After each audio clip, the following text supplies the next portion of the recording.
Hey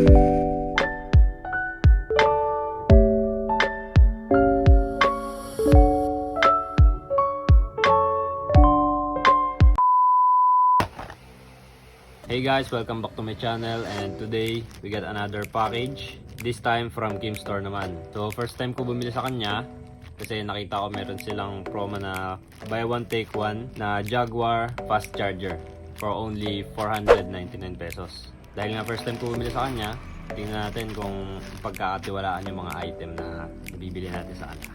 Before anything else, please don't forget to like this video and subscribe to my channel for more unboxing videos like this. Please visit my playlist for more unboxing videos. And if you got any requests to unbox and review, feel free to comment down below and susubukan namin na maka-order and gawa ng review yung gusto nyo product. Okay, let's start.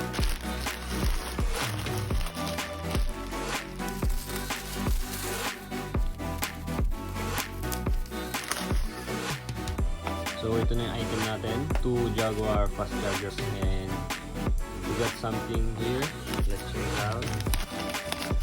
It's a warranty slip. Meron tayong warranty guys na 3 months labor warranty. Mabuti naman meron silang warranty. Siguro nga mapapagkatiwalaan yung product nila kasi may warranty silang binigay. So buksan natin yung isa. Meron siyang seal. Okay.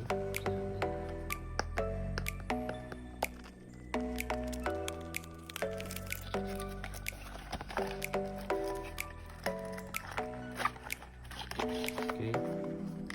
So here's our charger. Yan. In the box, may kasama siyang ito. Mayroon silang kasamang notice na sabi dito, it's normal for this item to have a slightly charged smell resulting from the transformer's paint. The paint provides additional heat resistance and better electricity transference. We have tested the products many times. The smell will go away in a few months. Sinasabi nila na mangangamoy daw talaga to dahil sa protection na ginawa nila. Magandang nilagyan na lang notice para hindi tayo magtataka kung bakit nangangamoy yung charger natin. Akala natin may defect siya. Okay. So sabi sa box, specifications, rated current is 30 watts, 18 watts for USB port 1 and 12 watts for USB port 2 and 3. USB port 1, 3.6 volt to 6.5 volts, that is 3 ampere. Ayun na yung fast charging na. USB port 2 and 3 is 2.4 ampere, 5 volts. Average charging efficiency 78%. Operating temperatures 0 to 45 degrees Celsius. Okay, wall charger, real quick charge 3.0. So ito yung charger natin. Glossy finish siya. Sana hindi siya madaling magasgasan kasi mukhang madali siyang magasgasan. So ayan yung port. Ayan. 3.0 ampere, 2.4 yung dalawa. Okay, it's not that heavy and I think almost the same weight or mas mabigat pa ng konti itong aking Anchor fast charger. So a little downside lang dito guys, no? Yung pull out ng saksakan niya ay mahirap kunin. Medyo parang masisira yung kuko ko pag inihila ko siya. Ayan, matigas siya. I hope pag matagal ko siyang ginamit lalambot na siya. Ayan. Okay. So yun lang naman, not a big deal.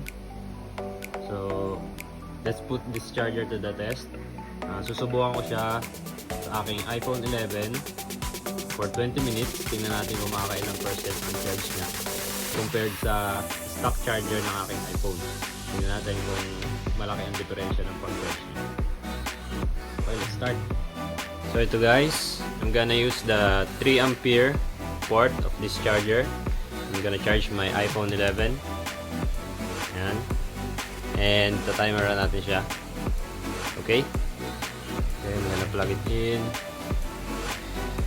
So, yung iPhone ko, start tayo. 5%. Right? Pasok natin siya. Okay. 5% charged. And start natin timer. Yan.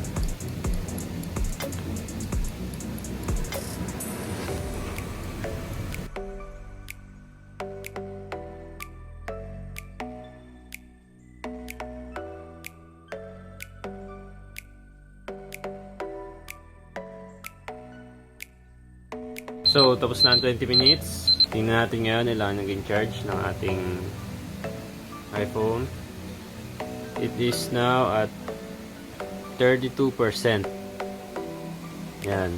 32% charge. So, that is a 27% increase sa battery natin sa loob ng 20 minutes. Ngayon, susubukan ko naman ang aking stock charger. Tingnan natin ang kanyang diferensya. Okay, gonna remove this. Natin dito. Okay, saksak na siya. Start natin is 33% and start natin timer. Right?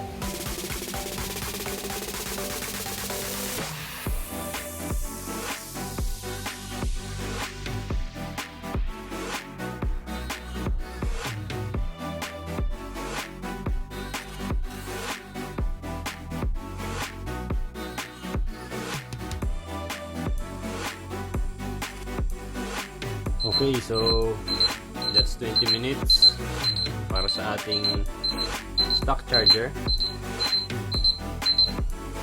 And that is 45% charged.